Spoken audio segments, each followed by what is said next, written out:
வணக்கம். விடுதலை ராஜேந்திரன்.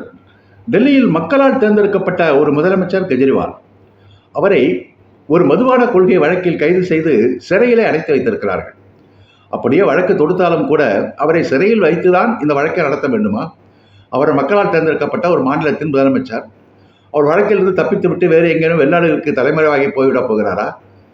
உச்சநீதிமன்றம் பலமுறை கூறுகிறது, ஜெயில் என்பதை விட பெயில் என்பதற்கு முன்னுரிமை கொடுக்க வேண்டும் என்று கூறுகிறது. ஆனால் அமலாக்கத்துறை இதையெல்லாம் காதில் போட்டுக் கொள்வதற்கு தயாராக இல்லை.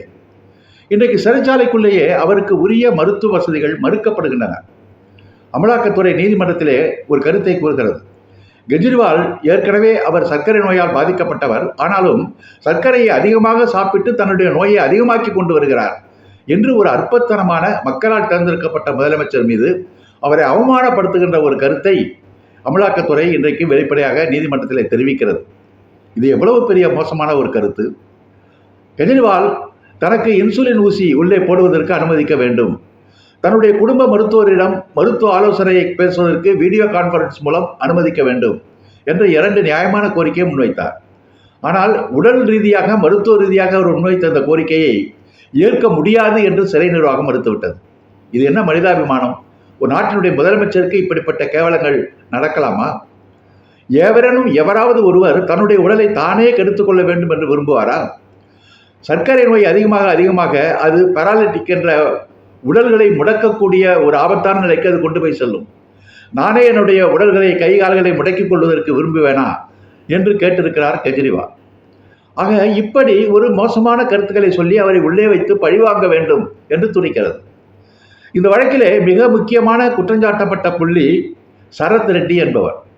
சரத் ரெட்டி தான் இந்த மதுபான கொள்கையினுடைய கதாநாயகன் என்று குற்றப்பத்திரிகையில் அமலாக்கத்துறை கூறுகிறது.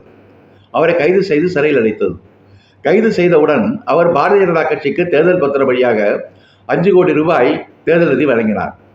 பிறகு பிணையிலே அவர் விடுதலையானார். விடுதலையானதற்கு பிறகு 50 கோடி ரூபாய் பாஜகவுக்கு தேர்தல் பத்திரம் மூலம் அவர் நன்கொடை வழங்கினார். அதற்கு பிறகு மற்றொரு தவணையாக 5 கோடி ரூபாய் அவர் வழங்கினார். ஆக மொத்தம் 60 கோடி ரூபாய் அவர் பாஜகவுக்கு தேர்தல் பத்திரத்தின் வழியாக நன்கொடை வழங்கிவிட்டார். எனவே இந்த வழக்கிலிருந்து அவர் மீது இப்போது எந்த நடவடிக்கை எடுக்கப்படாமல் ஓரங்கட்டப்பட்டு விட்டார். இதுதான் இவர்கள் ஊழலை தடுப்பதற்கு எடுக்கின்ற நேர்மையான நடவடிக்கைகள். தமிழ்நாட்டிலே ஒரு அமலாக்கத்துறை அதிகாரி லஞ்சம் வாங்கும் போது கையும் களவுமாக பிடிபட்டார். இது எல்லோருக்கும் தெரிந்த செய்தி. ஆனால் அவர் லஞ்சமே வாங்கவில்லை என்று உச்சநீதிமன்றத்தில் வாதாடியது இதே அமலாக்கத்துறை தான். நாட்டு மக்கள் கைவிட்டி சிரிக்கிறார்கள். மக்களால் தேர்ந்தெடுக்கப்பட்ட ஒரு முதலமைச்சரை இப்படியெல்லாம் அவமானப்படுத்துகின்ற ஒரு அமலாக்கத்துறை, எந்த வேலையோடு நாங்கள் செய்வோம், யாரும் கேட்க முடியாது என்று சொல்லப்படுகிற திமிர், இவைகளுக்கெல்லாம் மக்கள் பாடம் புகட்டுகின்ற காலம் விரைவில் வந்து கொண்டு இருக்கிறது. நிச்சயம் மாற்றங்கள் வரும் என்று நாம் நம்புவோம், சிந்திப்போம். நன்றி, வணக்கம்.